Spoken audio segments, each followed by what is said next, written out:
कि आसिन में मैया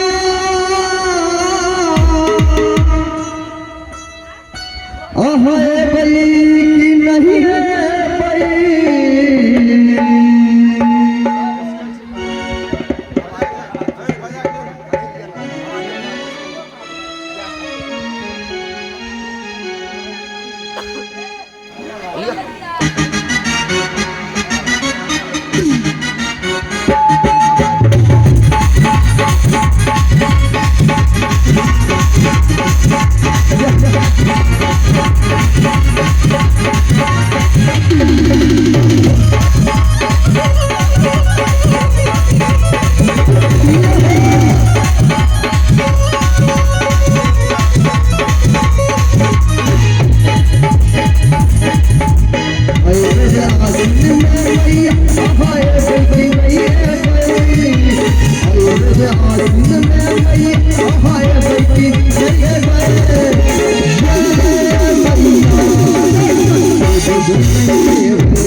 और 10वीं में 10 दिन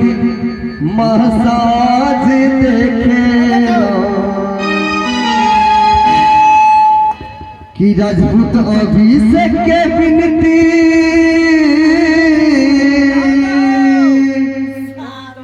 सुनबै कि नहीं सुनाबै कि हम सब भक्त जन के है ये विनती सुनबै कि नहीं सुनाबै। यदि बेटी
आज गीत के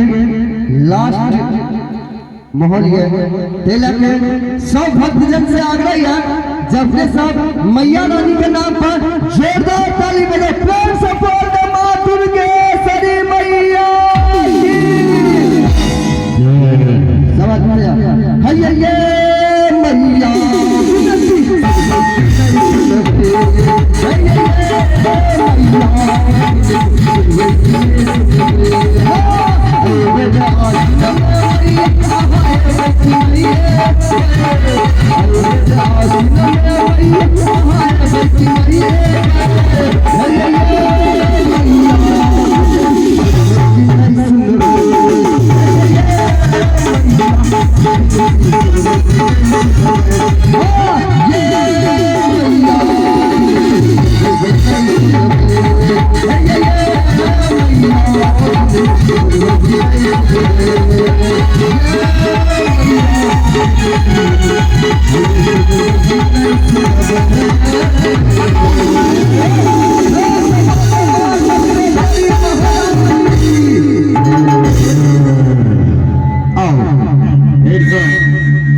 चढ़ावा के दौर में अपने जी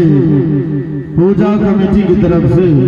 अपने जी कमेटी सचिव सुरेश मंडल जी